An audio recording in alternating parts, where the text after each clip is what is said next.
জয় হিন্দ নমস্কাৰ সকলোকে স্বাগতম জনাইছোঁ গ্ৰীষ্ম ডিফেন্স আছাম ইউটিউব চেনেললৈ পুনৰ BSF হেড কনষ্টেবলৰ ফালৰ পৰা নতুনকৈ পদ মুকলি কৰা হৈছে।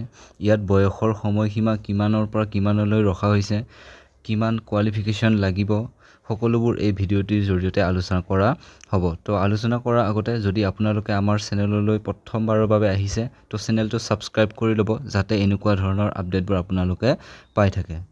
তো BSF হেড কনষ্টেবলৰ ফালৰ পৰা এইখিনি ভেকেঞ্চি মুকলি কৰা হৈছে। Organisation name border security force. Application online মাধ্যমত আপোনালোকে এপ্লাই কৰিব লাগিব।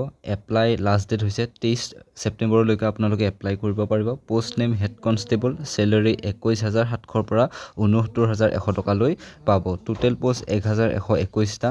জব লোকেশ্যন অল ইণ্ডিয়াই এপ্লাই কৰিব পাৰিব। অল ইণ্ডিয়াত যিমান ল'ৰা ছোৱালী আছে সকলোৱে এই পোষ্টত এপ্লাই কৰিব পাৰিব। Important date, official notification release কৰা হৈছিলে 13 আগষ্ট তাৰিখে। এপ্লিকেশ্যন ষ্টাৰ্ট হৈছিলে 24 আগষ্ট তাৰিখে আৰু এপ্লিকেশ্যন লাষ্ট ডেট হৈছে 23 ছেপ্টেম্বৰলৈ। গতিকে এতিয়াও সময় আছে, যিসকলে এপ্লাই কৰা নাই তেওঁলোকে সোনকালে গৈ এপ্লাই কৰি লওক। তাৰপিছত হেড কনষ্টেবলৰ কাৰণে এইখিনি এজ লিমিট দিয়া হৈছে। এপ্লাই কৰিবলৈ হ'লে মেক্সিমাম আপোনালোকৰ 18 বছৰ হ'ব লাগিব আৰু মেক্সিমাম আপোনালোকে 25 বছৰলৈ এপ্লাই কৰিব পাৰিব। এজ ৰিলেক্সন দিয়া হৈছে। SC আৰু ST কেণ্ডিডেটৰ কাৰণে 5 বছৰ এজ ৰিলেক্সন দিয়া হৈছে আৰু OBC MOBCৰ কাৰণে 3 বছৰ এজ ৰিলেক্সেশ্যন দিয়া হৈছে।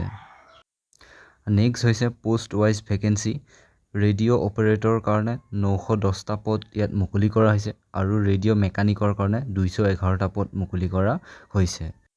নেক্সট হৈছে এডুকেশ্যন কোৱালিফিকেশ্যন। ইয়াত এপ্লাই কৰিবলৈ হ'লে আপোনালোকে 10 পাছ 12 পাছ কৰাৰ লগতে 2 বছৰীয়া আপোনালোকৰ ITI কৰা হ'ব লাগিব, তেতিয়াহে আপোনালোকে ইয়াত এপ্লাই কৰিব পাৰিব।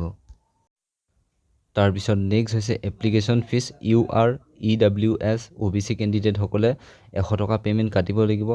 SC ST বা ফিমেল কেণ্ডিডেটে কোনো ধৰণৰ এপ্লিকেশ্যন ফিজ কাটিব নালাগে। পে'মেণ্ট মোড আপোনালোকে অনলাইনত পে' কৰিব লাগিব। নেক্সট হৈছে ইয়াৰ চিলেকশ্যন প্ৰচেছ। প্ৰথমতে আপোনালোকৰ ফিজিকেল টেষ্ট হ'ব, তাৰপিছত আপোনালোকৰ ৰিটেন এক্সাম হ'ব, তাৰপিছত আপোনালোকৰ ডকুমেণ্ট ভেৰিফিকেশ্যন হ'ব, তাৰপিছত আপোনালোকৰ মেডিকেল এক্সামিনেশ্যন হ'ব।